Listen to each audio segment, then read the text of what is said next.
Hello students, welcome to Savadai classes. I am Subhas here. I hope you all are good. So आप देख रहे हैं आज students education policy 2020। आज हम इसी के ऊपर चर्चा करेंगे। मैं आपको बताऊंगा कि एजुकेशन पॉलिसी के अंदर क्या नई चीज़ें आई हैं और किस तरीके से ये एजुकेशन पॉलिसी आपके एजुकेशन का सिस्टम को अफेक्ट करेगी। अब हुआ क्या था स्टूडेंट्स कि बीजेपी गवर्नमेंट जो ये पॉलिसी लेके आई है 2015 में सबसे पहले इसको उन्होंने लेके आए थे। उसके बाद इसके अंदर कुछ अमेंडमेंट करे गए और अमेंडमेंट करने के बाद और कुछ एक्सपर्ट्स से इसके ऊपर विचार करा गया कि इसके अंदर हम क्या नई चीज़ें ऐड करें जो कि स्टूडेंट्स के लिए काफ़ी बेनिफिट हो और हमारे जो फ्यूचरिस्टिक हो आगे समय के लिए। तो उसी चीज़ को दिमाग में रखते हुए इसे 5 साल रिसर्च करा गया। देन उसके बाद गवर्नमेंट ने 2020 इस कोरोना काल के अंदर डेफिनेटली ये आ गई। अब देखिए कि इस नई एजुकेशन पॉलिसी के अंदर क्या चेंज हुई है। 34 ईयर के बाद हमारी पूरी एजुकेशन जो पॉलिसी है वो चेंज हो रही है और काफ़ी ज़्यादा फ्यूचरिस्टिक भी है। तो बीजेपी गवर्नमेंट ने काफ़ी अच्छा काम करा है।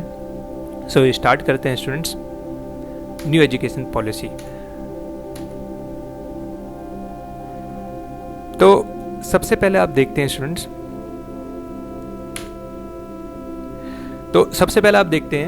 न्यू एजुकेशन पॉलिसी का जो नाम पहले क्या होता था कि human resource and development ministry जो थी वो उसी के अंदर एजुकेशन सिस्टम आता था और वो पूरा एजुकेशन सिस्टम को देखती थी। अब क्या करा है कि उसका नाम ही चेंज कर दिया उन्होंने, मिनिस्ट्री ऑफ एजुकेशन कर दिया। ठीक है, मिनिस्ट्री ऑफ एजुकेशन कर दिया। ह्यूमन रिसोर्स डेवलपमेंट जो मिनिस्ट्री थी आप देख रहे हैं उसको पूरा चेंज कर दिया गवर्नमेंट ने। अब उसका जो नया नाम है आप देख रहे हैं यहाँ पे बोल्ड लेटर में लिखा है मिनिस्ट्री ऑफ एजुकेशन। ठीक है, सेकंड पॉइंट क्या है आपका, universal access to all level from preschool to secondary. अब यूनिवर्सल एक्सेस क्या है स्टूडेंट्स, अब क्या है कि आपका एक रिपोर्ट कार्ड जैसे होता था वो मैनुअल होता था, अब आपका एक रिपोर्ट कार्ड डिजिटली होगा। डिजिटल लॉकर जैसे भी सिस्टम है उसके अंदर आपके सारी की सारी चीज़ें, क्या आपने कितना आपने अपने एग्ज़ाम में स्कोर करा है, तो अब इसमें क्रेडिट होंगे। जैसे पहले क्या होता था हायर क्लासेस के अंदर क्रेडिट सिस्टम चलता था, अब क्रेडिट्स मिलेंगे आपको कि आपने 10th में कितने क्रेडिट लिए हैं। एक क्रेडिट होगा स्पेसिफाई कि 60 क्रेडिट का, मान लो 10th का आपका क्लासेस में 60 क्रेडिट हाईएस्ट होंगे, तो उसमें से आपने कितने क्रेडिट आपने लिए हैं, कितने मिनिमम पास करे हैं आपने, तो वो सारी की सारी चीज़ें रहेंगी। और उसको जो कि आप यूनिवर्सली मतलब एक तरीके से वर्ल्ड वाइड कहीं से भी एक्सेस कर सकते हैं। मीन्स आप यहाँ से माइग्रेट होके गए कहीं पे, आपने यूरोपियन कंट्री के अंदर आप चले गए किसी तो वहाँ पे क्या है कि पहले क्या होता था मैन्युअली काम होता था, यहाँ से चीज़ें लेके जाओ, यहाँ से साइन करवा के जाओ। अब ऐसा कुछ नहीं है, आपके पास एक्सेस करने के लिए कहीं से भी आप कर सकते हैं, अब ऐसा कुछ नहीं है। तो इसको अपग्रेड करा गया है। देन उसके बाद आप देखिए स्टूडेंट्स पॉलिसी, एजुकेशन पॉलिसी। यहाँ पे पहले ये पहली वाली एजुकेशन पॉलिसी है 10+2 सिस्टम। अब जो नई पॉलिसी आई है वो आई है 5+3+3+4 सिस्टम, जो कि काफ़ी अच्छी है। इसके पहले क्या होता था स्टूडेंट्स कि किंडरगार्टन था, बच्चे जो प्री नर्सरी करते थे इन सब चीज़ों के अंदर। उसके बाद सीधा बच्चों को क्या होता था कि वो सीधा फर्स्ट में आते थे और यहाँ से ही बच्चों को रेटिफिकेशन स्टार्ट हो जाता था। मींस पेरेंट्स को सिर्फ अपना स्कोर कार्ड दिखता था और बच्चे का कोई मेहनत नहीं दिखती थी। तो अब उनकी भी गलती नहीं है क्योंकि स्कूल में ही ऐसा हो जाता था कि अब सब कुछ परसेंटेज बेसिस होता था, कोई इतनी प्रैक्टिकल नॉलेज नहीं दी जाती थी बच्चों को। ठीक है, तो इन सब चीज़ों का पहले से लेके बच्चों को 10वीं क्लास तक झेलना पड़ता था। 10th क्लास तक उसको ये सब चीज़ें झेलनी पड़ती थी, मतलब पढ़ना पड़ता था। ज़बरदस्ती 5 सब्जेक्ट्स लेने पड़ते थे, उसके मन नहीं है फिर भी। क्यों? क्योंकि वहाँ पे क्या होता था कि बच्चे का मान लो बच्चा आपका 9th क्लास में है, उसको गेम भी पसंद है। अब गेम तो उसके अंदर आपका आता नहीं था, ठीक है, गेम कोई सब्जेक्ट होता नहीं था। तो इस वजह से क्या होता था, इस वजह से बच्चे के ऊपर बहुत ज़्यादा प्रेशर होता था कि नहीं आपको पढ़ाई भी करनी है, ये भी करना है, खेल कूद भी करना है। तो ये सब चीज़ें फर्स्ट से लेके 10th तक, 11th 12th में भी वही हाल होता था। बच्चे 10th के बाद सीधा एक बहुत बड़ा सब्जेक्ट आता था उनके पास। जैसे साइंस लेते थे बच्चे, शौक में उन्होंने साइंस ले लिया, लेकिन बाद में पता चला कि सबसे बड़ी बला तो यही है। और फिर उसके बाद उन्हें बहुत चीज़ें फेस करनी पड़ती थी, डिप्रेशन में जाते थे बच्चे। तो ये सब चीज़ें 3 स्टेज में थे। अब अगर यही चीज़ आपका डिवाइड कर दें अलग अलग सिस्टम के अंदर, अलग अलग, जैसे एक बुक है आपकी, एक बुक है आपकी मान लो क्लास 12 की मैथमेटिक्स, अब उसको मैं बोलूँ कि नहीं 9th क्लास से अलग अलग सब्जेक्ट्स 9th क्लास से इम्प्लीमेंट करके और 12th क्लास तक हम उसके जो टॉपिक्स हैं अलग अलग करके पढ़ें तो ज़्यादा अच्छी तरीके से समझ में आएंगी चीज़ें मुझे। तो वही चीज़ करी गई है अब। तो इससे क्या होगा, बच्चों का एक मेंटलिटी लेवल बढ़ेगा और उनको एक्सपेरिमेंटल चीज़ें बहुत चीज़ें उन्हें समझ में आएंगी एक्सपेरिमेंट्स कर करके कि हाँ ऐसा होगा, प्रैक्टिकल नॉलेज ज़्यादा होगी, ये सब चीज़ें। अब नए सिस्टम के हिसाब से आप देख रहे हैं, पहले किंडरगार्टन प्लस में क्लास 1 and 2 मीन्स इसी के अंदर क्लास 1st and 2nd। अब ये अच्छी चीज़ है कि किंडरगार्टन को लाइसेंस भी मिल सकता है आने वाले समय में कि वो क्लास 1st and 2nd भी अपने यहाँ पे इम्प्लीमेंट भी करें, अपने यहाँ पे इसका लाइसेंस मिले ताकि बच्चा 2nd क्लास तक वहीं रहे। क्योंकि अभी क्या होता है स्टूडेंट्स की किंडरगार्टन होता है, उसके बाद सारे बच्चे चेंज होते हैं और 1st क्लास से ही उनके ऊपर प्रेशर आना स्टार्ट हो जाता है। अब यहाँ पे बच्चों को थोड़ी समझ हो जाएगी 2nd क्लास तक, उनकी एक एज हो जाती है, 8 साल तक बच्चा एक मैच्योर डिसीजन थोड़ा मैच्योर हो जाता है, थोड़ी चीज़ें उनके समझ में आती है कि हाँ क्या चीज़ें होती हैं और आसपास के एनवायरनमेंट को देख के तो थोड़ा बच्चा समझदार हो जाता है।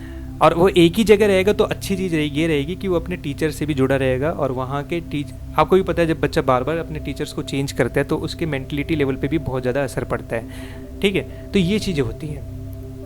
अब जैसे 5 साल की पॉलिसी है स्टूडेंट्स, किंडरगार्टन में उसने 3 साल दिए, then class in 1st and 2nd में, अब क्लास 3rd to 5th 3 साल फिर यहाँ दिए, देन 6th to 8th 3 साल फिर यहाँ दिए, and then 9th to 12th यहाँ पे उसे प्रॉपर 4 ईयर मिल रहे हैं अपने स्टडी को कंटिन्यू करे अलग अलग सब्जेक्ट्स को लेके जो उसको अच्छा लगते हैं। मैं आगे इसको अच्छी तरीके से एलोबरेट करूँगा, नए सिस्टम को यही हमें सीखना है। ठीक है, पुराने सिस्टम को बाय करना है। अब मतलब कि अभी इतनी जल्दी बाय नहीं होगा स्टूडेंट्स, अभी थोड़ा टाइम लगेगा, बट थैंक गॉड इस गवर्नमेंट ने इतना सोचा और इस गवर्नमेंट ने इतनी अच्छी पॉलिसीज़ लेके आए, तो बच्चों के लिए इतना सोचा, वो ही बहुत बड़ी चीज़ है। वैसे आज तो पहले ही जाना चाहिए था, लेकिन फिर भी। अब हम आगे चलते हैं, ये नई education system, new academic structure क्या है। ठीक है, नया एकेडमिक स्ट्रक्चर है क्या। सबसे पहले आप देख रहे हैं kindergarten class 1st and 2nd, इसमें जो बच्चों की एज होती है 3 to 8 यहीं पे जाती है। ठीक है, 5 साल बच्चे को प्रॉपर मिलेंगे, multi level play activity based learning मिलेगी उसे, medium of instruction will be home language, means student अगर मराठी है तो वहाँ पे उसको मराठी लैंग्वेज में ही उसे प्ले दिखाया जाएगा या एक्टिविटी उसे लर्निंग कराई जाएगी। मदर टंग जो उसकी होगी, रीजनल लैंग्वेज जैसे शेड्यूल्ड ट्राइब्स हैं, जनजाति जो बच्चे हैं वहाँ पे, अब उनके अंदर वहाँ पे प्रॉब्लम्स आती थी। अब यहाँ पे टीचर्स रखने पड़ेंगे गवर्नमेंट स्कूल में जो कि वहाँ के लोकल लैंग्वेज को जानते हो ताकि उन्हें पढ़ने में आसानी हो, तो उनका भी ध्यान रखा गया है। देन हम आते हैं क्लास 3rd to 5th के।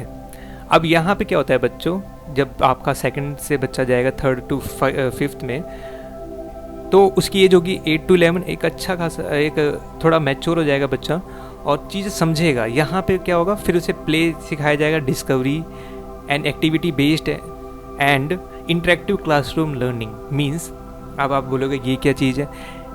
अब डिस्कवरीज क्या है, मतलब ये नहीं है कि वहाँ पे उसे सीधा आइंस्टीन बना दिया जाएगा, नहीं स्टूडेंट्स, ऐसा नहीं है। अब आप देखते होगे कि पहले क्या होता था कि क्राफ्ट सिखाया जाता था। अब बाहर से कोई आता था, अब जैसे कि पेपर, जैसे रंग बिरंगे पेपर्स को वो किस में कन्वर्ट कर देता था, वो किस जैसे फूल के अंदर कन्वर्ट करता था, ठीक है, लोटस के अंदर कन्वर्ट करता था, इस टाइप से। तो वो भी क्या है, एक डिस्कवरी है एक तरीके से कि कैसे हम अपने पेपर को यूटिलाइज़ कर सकते हैं इन सब चीज़ों के अंदर भी, सजाने की चीज़ों के अंदर भी। तो वो पहले क्या होता था कि वहाँ से बाहर से कोई आया, उसने हमारे यहाँ पे क्या होता था कि स्टेज पे बुलाया उन्हें और सारे असेंबली के अंदर सभी को दिखा दिया, जबकि बड़े बच्चों को उससे कोई मतलब नहीं होता था।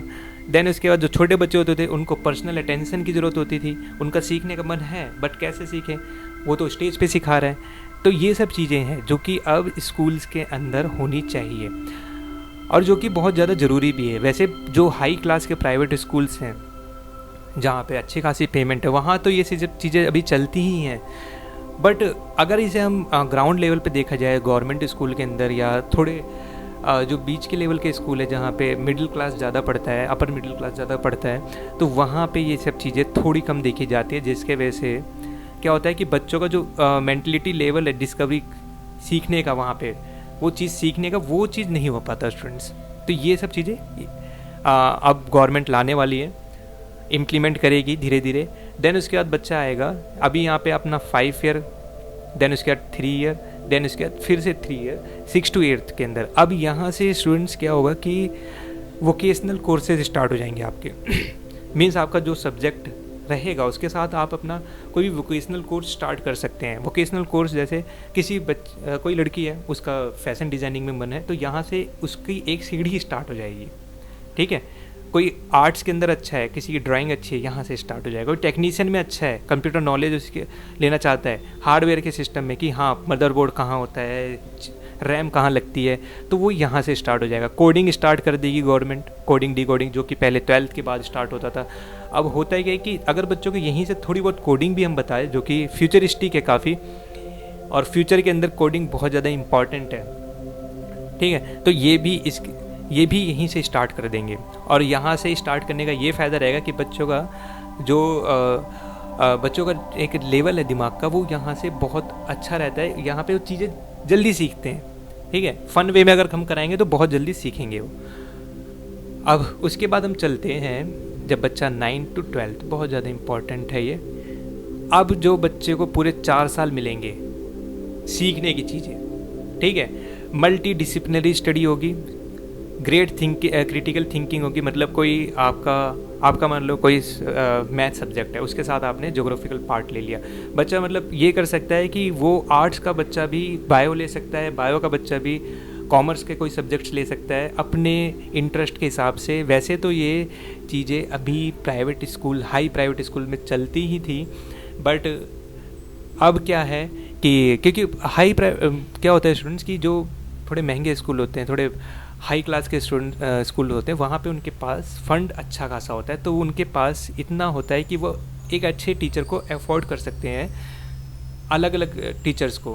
कि अब यहाँ पे क्या होता है कि हमारे लिमिटेड टीचर्स होते हैं कि physics, chemistry, math, bio, physical education हद मार के, उसके अंदर कुछ आपका मतलब कि जो ज्योग्राफी टीचर साइंस में पढ़ा रहे हैं, तो फाइनेंस का टीचर, इन सब टीचर्स के अंदर जो गवर्नमेंट स्कूल होते थे वहाँ पे भी नहीं होता था। और प्राइवेट स्कूल के अंदर जो हाई प्राइवेट स्कूल्स होते हैं, जीडी गोइंग का, ये सब स्कूल्स जो होते थे वो अफोर्ड इसलिए करते थे क्योंकि उनके पास फंड होता था, तो वो यूज़ करते थे इनका।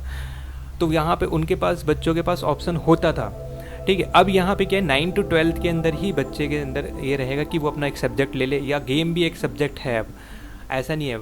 और अपने इंटरेस्ट के हिसाब से, जैसे आपका म्यूज़िक है, वो भी एक सब्जेक्ट हो जाएगा। तो ये सब चीज़ें अब सब्जेक्ट्स के रूप में आएंगी, और इन्हीं के ऊपर एक क्रिटिकल थिंकिंग भी होगी। मतलब एक सब्जेक्ट जैसे आपने मैथ लिया, अब मैथ के ऊपर अगर आपके पास अदर सब्जेक्ट्स जो आपके हिसाब से हैं, जो आप कर सकते हो, तो आप मैथ पे ज़्यादा ध्यान दोगे और उसके ऊपर एक अच्छी थिंकिंग करोगे, अच्छे तरीके से उनकी प्रैक्टिकल नॉलेज लोगे। तो ये सब चीज़ें हैं, flexibility and students choice of subject, जो कि मैंने बताया अभी, ठीक है। अब चलते हैं आगे। अब मेजर रिफॉर्म स्कूल लेवल पे क्या क्या हुए हैं, स्कूल लेवल पे कि कैसे स्कूल पे क्या चीज़ें चेंज हुई है। अब क्या है स्टूडेंट्स, सबसे पहले आप देख रहे हैं कि board exams will be low stakes and will be based on knowledge and applications. जैसे मैंने बताया था कि आपके वोकेशनल सब्जेक्ट्स भी होंगे, वो वोकेशनल जो आप पढ़ोगे वो भी एक सब्जेक्ट्स होंगे, उनकी नॉलेज और एप्लीकेशंस कैसे आप वो सब, उन सब चीज़ों का भी क्या होगा, आपका एग्ज़ाम होगा। सेमेस्टर सिस्टम आ रहे हैं। अब आपका क्या होगा कि हर एक साल में 2 एग्ज़ाम्स होंगे, और आपका कोर्स कम होगा, जिसकी वजह से आपको टाइम ज़्यादा मिलेगा उसको पिक करने का। मतलब कि आपका 6 महीने का एग्ज़ाम है तो आपका कोर्स कम होगा, तो आप अच्छी तरीके से स्टडी कर सकते हैं। पहले क्या होता था, 3-4 एग्ज़ाम्स होते थे, FA, SA, देन उसके अंदर बच्चा कंफ्यूज रहता था, एग्ज़ाम ही एग्ज़ाम है, उसको प्रैक्टिकल नॉलेज का टाइम ही नहीं मिलता था। तो अब सेमेस्टर सिस्टम हो गया कि हाँ भाई, अब 6 महीने में एक एग्ज़ाम होगा, और जो कि आपने सब्जेक्ट्स चूज़ कर रखे हैं उन्हीं का होगा, और उनके ऊपर ज़्यादातर जो होगा ये MCQ ज़्यादा होगा, MCQ, ये सब चीज़ें ज़्यादा होंगी अब स्टूडेंट्स, क्योंकि कईयों का सब्जेक्टिव पार्ट थोड़ा स्ट्रॉन्ग नहीं होता, तो इसी वजह से MCQ पोर्शन ज़्यादा होगा। जैसे फॉरेन पॉलिसीज़ है, ये पूरी की पूरी फॉरेन पॉलिसी के ऊपर है, जैसे UK, जापान, यहाँ पे ये सब चीज़ें पहले से चलती है। अब रिपोर्ट कार्ड कैसा होगा? अब आपका रिपोर्ट कार्ड बड़ा अच्छा होगा स्टूडेंट्स। हाँ, ये आप कार्टून में देख रहे हैं किस तरीके से एक मम्मी डांट रही है अपने बच्चे को, या टीचर भी हो सकती हैं। तो रिपोर्ट कार्ड कैसे इफेक्ट करेगा? अब रिपोर्ट कार्ड पहले क्या होता था, आपके सब्जेक्ट्स ही देखे जाते थे, अटेंडेंस देखी जाती थी, सब्जेक्ट्स देखे जाते थे, जो कि रटिफिकेशन था, आपको रट के उसमें नंबर लाने हैं, वो चीज़ देखी जाती थी। अगर आपकी कोई एक्स्ट्रा कैरिकुलर एक्टिविटी है, मान लो आप क्राफ्टमैनशिप अच्छा करते हो, वो दिखते ही नहीं था, कहीं पर होता ही नहीं था रिपोर्ट कार्ड के अंदर। तो उन्हीं चीज़ों को अब आपके रिपोर्ट कार्ड में अच्छी तरह इलोबरेट करेंगे, आपके स्किल्स को, कैपेबिलिटीज़ को, वो सब चीज़ें हैं। प्लस में टीचर आपके बारे में, टीचर्स जो है आपके बारे में क्या सोचता है, आपके फ्रेंड्स आपके बारे में क्या सोचते हैं, उसका भी कॉलम रहेगा। आप खुद अपने बारे में, अपने सब्जेक्ट्स के बारे में क्या सोचते हैं, आपको कहाँ पे स्टैंड करते हैं, वो भी आप खुद से कर सकते हैं। मतलब आप खुद से अपना ग्रेड्स दे सकते हैं, जो कि फ़ॉरेन में होता था। जैसे आपका अमेरिका में, UK में, यहाँ पे होता ही था ऐसा, क्योंकि बच्चा का भी तो कोई डिसीज़न होता नहीं चाहिए ना, क्योंकि अब बच्चा काबिल हो गया है, 6 के बाद वो अपना खुद भी कोई डिसीज़न ले सकता है, तो उसे पता होता है ना कि मैं कहाँ पे स्टैंड करता हूँ, अपने उसके फ्रेंड्स क्या सोचते हैं उसके लिए। और उसके मेन है यहाँ पे जो परसेंटेज ज़्यादा मिलेगा वो टीचर को मिलेगा, जो कि होना भी चाहिए, क्योंकि टीचर आपको अच्छी तरह जानता है। तो वो चीज़ें हैं, आपकी स्किल्स पे ज़्यादा ध्यान दिया जाएगा। पहले क्या होता था कि हाँ, आपका दोस्त है, आपका दोस्त कभी आपके घर पे आया और आप ज़्यादा अच्छे हैं स्किल्स के अंदर, मीन्स आपका क्राफ्टमैन अच्छा है, आप टेक्नीशियन अच्छे हो, आपको पता है मदरबोर्ड कहाँ लगता है, रैम कहाँ लगती है, आपके दोस्त को लेकिन ये पता है कि साइंस में रट के कैसे नंबर लाने, मैथ्स में कैसा है, तो वहाँ पे आपका कंपैरिजन होता था। नहीं, अब ऐसा नहीं होगा, ठीक है। अब आपका कैपेबिलिटीज़ भी देखा जाएगा। अब मान लो आपका दोस्त पढ़ने में अच्छा है, तो वहाँ पे उसके घर वाले देखेंगे कि उसकी तो स्किल्स अच्छी नहीं है। अब आपके घर में क्या होगा, आपके घर में स्किल्स है, वैसे बच्चे कंपैरिजन नहीं होना चाहिए। बट ये जो रिपोर्ट कार्ड है डेफिनेटली आप यहाँ पे एक रिवोल्यूशन प्ले करेगा। देन हम आते हैं वोकेशनल कोर्सेज क्या होते हैं। अभी मैंने बताए थे वोकेशनल कोर्सेज क्या होते हैं, उसको थोड़ा इलेबोरेट करते हैं कि 6 के बाद क्या होता है। ये आप देख रहे हैं जैसे स्टूडेंट्स यहाँ पे कार्टून एनिमेशन के अंदर कि कैसे स्टूडेंट्स मेज़र कर रहे हैं। देन वो स्टूडेंट्स है लैब के अंदर है, एक स्टूडेंट्स क्या है वो अपना नेल्स यहाँ पे पुट कर रहा है। तो इस टाइप से ये होते हैं वोकेशनल कोर्सेज। मीन्स आपका टेक्नीशियन पार्ट भी स्ट्रांग होना चाहिए। अब क्या होता है कि जैसे मान लो आपने 12th कर ली, उसके बाद आपका थोड़ा बर्डन आ गया फैमिली से, आप नहीं पढ़ पा रहे, या आप पार्ट टाइम जॉब करना चाहते हैं, वहाँ पे ये वोकेशनल कोर्सेज बहुत ज़्यादा इंपॉर्टेंट है। मीन्स आपने अगर कंप्यूटर टेक्नोलॉजी, हार्डवेयर, सॉफ्टवेयर जिसमें करा है आपने, तो आपने 12th के बाद आप पार्ट टाइम जॉब कर सकते हो। जैसे फॉरेन कंट्रीज़ में होता है कि मेरे को ये स्किल आती है, मैं ये कर सकता हूँ, वहाँ से आपकी इनकम भी हो जाएगी, आप डिपेंडेंट भी हो जाओगे। टेक्नीशियन रिटेल्स में कि मार्केट के अंदर कैसे रिटेल होता है, कैसे चीज़ें बेची और ख़रीदी जाती हैं, किस तरीके से फैशन डिज़ाइन, ये सब चीज़ें आपके वोकेशनल कोर्सेज़ के पार्ट रहेंगे। तो आपका नॉलेज अच्छा रहेगा और आपके लिए आगे रास्ते खुले रहेंगे, ठीक है। अब क्या है स्टूडेंट्स, यहाँ पे हम देखते हैं कि हायर एजुकेशन में क्या चेंजेस हुए हैं। मीन अब 12th के बाद आप क्या करेंगे। 12th के बाद अंडर ग्रेजुएशन पहले 3 ईयर्स की थी, 4 ईयर्स की बीटेक होती थी। अब क्या है कि अब 4 साल का होगा। 4 साल के अंदर आपने क्या करा कि अब इसमें अगर आपने 2 साल करे, 2 ईयर कंप्लीट करा, तो आपका डिप्लोमा होगा, ठीक है। पहले हमें अलग से करना पड़ता है डिप्लोमा। मान लो फिर आपने 3 साल करा, 3 ईयर, तो आपका बैचलर होगा, ठीक है, बैचलर डिग्री मिलेगी। एंड देन आपने 4 ईयर करा तो फुल बैचलर डिग्री मिलेगी, जैसे बीटेक ये सब चीज़ें। अब इसमें मैंने एक यहाँ पे पॉइंट लिखा, multi entry exist program. Means अब क्या हो गया स्टूडेंट्स, जो फॉरेन पॉलिसी है वो यहाँ पे अप्लाई हो गई है, जो कि बहुत ज़्यादा इंपॉर्टेंट है, क्योंकि डेवलप्ड कंट्री में तो ये चीज़ें चली रही थी और यहाँ पे आना बहुत ज़्यादा इंपॉर्टेंट था, और ख़ासकर इस टाइम पे आना। ये वैसे जो पॉलिसी है स्टूडेंट्स, कांग्रेस भी अपने टाइम पे लाना चाहती थी बट नहीं ले पाई, बट कोई नहीं, बीजेपी ने सब कुछ फिल कर दिया उसने। अब इसमें क्या है कि आपने जैसे 2 साल करा, 2 साल के बाद आपके बर्डन आ गया, आप नहीं पढ़ पाए या किसी वजह से नहीं पढ़ पाए, आपने जॉब स्टार्ट कर दी, डिप्लोमा हो गया आपके पास, आप जॉब स्टार्ट कर दो। जहाँ जहाँ पे आप डिप्लोमा मांगते हैं वहाँ पे आप जॉब स्टार्ट कर सकते हो, ठीक है। अब उसके बाद क्या हुआ कि आपने 5 साल करा, 5 साल के बाद आपको लगा कि नहीं यार, अब मुझे दोबारा मैं अपनी बैचलर्स कर लेता हूँ, मेरी जो इनकम है वो हाइक हो जाएगी। ठीक है, इनकम हाइक हो जाएगी। आपको क्या करना है, जैसे मैंने बताया था पहले ही, यूनिवर्सल जो एक्सेस है उसके अंदर क्या होगा कि आपका रिपोर्ट कार्ड एक डिजिटल लॉकर के अंदर रहेगा, आपके क्रेडिट्स रहेंगे, मतलब 2 साल वहाँ लिखा रहेगा कि आपका वहाँ रहेगा कि आपने डिप्लोमा तक कितने क्रेडिट लिए हैं। और उसके बाद आप किसी भी यूनिवर्सिटीज़ के अंदर अप्लाई कर सकते हो दोबारा, किसके लिए, बैचलर्स के लिए। ठीक है, ये अच्छी चीज़ होगी, मीन्स आप बाद में पढ़ सकते हैं। तो उसके बाद फिर दोबारा मतलब ये है कि आपने बैचलर्स करी, फिर आपका मन है कि नहीं अब मुझे मास्टर्स करना है, 2-3 साल बाद आपने फिर जॉब करी, 2-3 साल बाद आपको लगा नहीं यार मुझे अपनी फिर से सैलरी में हाइक चाहिए, देन मास्टर्स करना है, फिर आप कर सकते हो। तो अब कोई बाउंडेशन नहीं है, लेकिन एक पर्टिकुलर ईयर के अंदर, ये नहीं कि आप जाइए कॉलेज 23 ईयर के अंदर और फिर दोबारा आप आपने डिप्लोमा करा था उस टाइम पे और फिर आप बैचलर्स करने के लिए आप पहुंच गए कि हाँ अब मेरी उम्र हो गई 45, अब मुझे बैचलर चाहिए, ऐसा नहीं है न्यू। ठीक है, तो ऐसा नहीं है, एक डेफिनेट आपको टाइम मिलेगा, 10 ईयर का, 12 ईयर का, इस टाइप से आपको टाइम मिलेगा।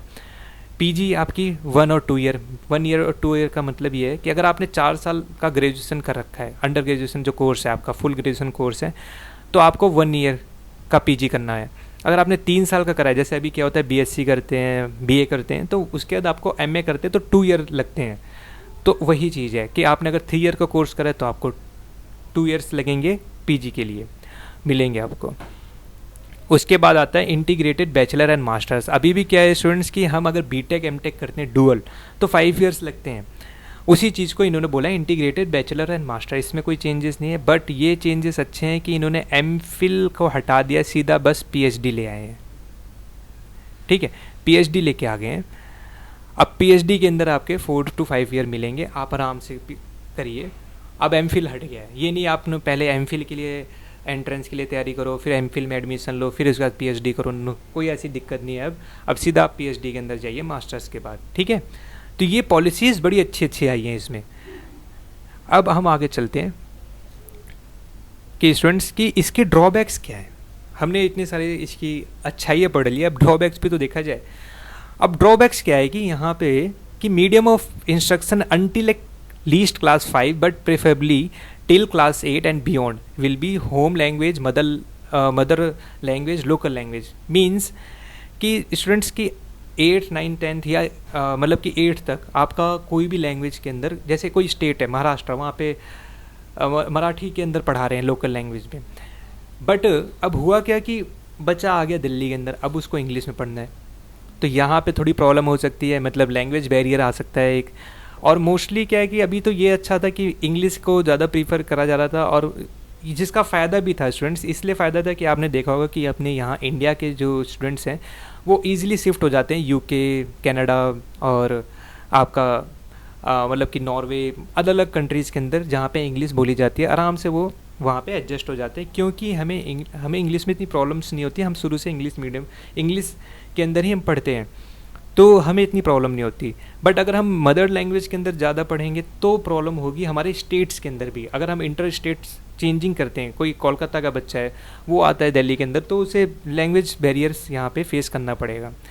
No major consultation with state से कुछ कंसल्ट ज़्यादा नहीं करा गया।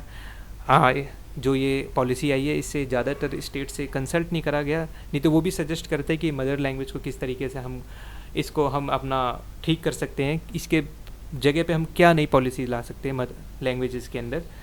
Theoretical but not practical. अब ये देखने में तो बहुत अच्छी पॉलिसी है, बट देखिए ये प्रैक्टिकली अप्लाई कब तक होती है। मीन्स अभी क्या है कि आपका इंफ्रास्ट्रक्चर तो पता ही हमारे देश का इंफ्रास्ट्रक्चर कैसा है, बस अभी ज़्यादातर आप देखोगे तो जो विलेज हैं, गांव एरिया के जो आपके स्कूल्स हैं, वहाँ पे बच्चों को बेसिक नीड्स ही नहीं मिल रहे, तो ये सब चीज़ें तो कहाँ ही मिलेंगी। तो ये बोला गया है कि हाँ थ्योरेटिकल बोला जा सकता है कि थ्योरेटिकल ज़्यादा है, प्रैक्टिकल होने में बहुत टाइम लगेगा। अगर गवर्नमेंट स्ट्रिक्टली इम्प्लीमेंट करती है, मॉनिटरिंग करेगी टाइम पे, तो कोई बड़ी चीज़ भी नहीं है स्टूडेंट्स। ठीक है, तो ये चीज़ें भी हैं, अगर ये चीज़ें हो जाती हैं, क्योंकि यहाँ पे बच्चों का बहुत ज़्यादा बेनिफिट हो रहा है। 34 ईयर के बाद आपकी पॉलिसीज़ चेंज हो रही है एजुकेशन की, और बहुत ज़्यादा ध्यान भी दिया गया है, फॉरेन पॉलिसीज़ आ रही हैं, और बच्चों को बहुत ज़्यादा टाइम मिल रहा है यहाँ पे। दोनों बच्चों का फ़ायदा हो रहा है, जो स्मार्ट बच्चे हैं जिनकी अच्छी परसेंटेज आती है उनका भी, और जो एवरेज बच्चे थे उनका भी, और जो बेचारे थे किसी तरीके से पास होते थे लेकिन उनका भी बेनिफिट है, क्योंकि उनका कहीं पे आर्ट्स के अंदर ज़्यादा इंटरेस्ट रहता है। आर्ट्स ये नहीं कि वो वाला आर्ट, आर्ट मतलब जो उनके जैसे डिज़ाइनिंग में, म्यूज़िक में, ये सब आर्ट ही तो है, इनके अंदर ज़्यादा उनको नॉलेज रहती थी, तो उनका भी भला है। तो ये सब चीज़ें हैं नई एजुकेशन पॉलिसी के अंदर। अब देखते हैं थ्योरेटिकल पार्ट जो है, जो थ्योरेटिकल अभी तक मैंने बताया है, ये जल्दी से ये प्रैक्टिकल भी अप्लाई हो जाए, ठीक है। तो स्टूडेंट्स, आपको कैसा लगा न्यू एजुकेशन पॉलिसी के ऊपर ये video? Please like and subscribe स्वाध्याय क्लासेस हेयर, ये हमारा ब्रांड है, और ऐसे लाइक करिए और सब्सक्राइब करिए। अब बताइए आपको ये वीडियो कैसी लगी, और जल्दी से इसको आप शेयर करिए ताकि औरों को भी पता चले कि नई एजुकेशन पॉलिसी के अंदर है क्या क्या चीज़ें। Thank you students for watching this video.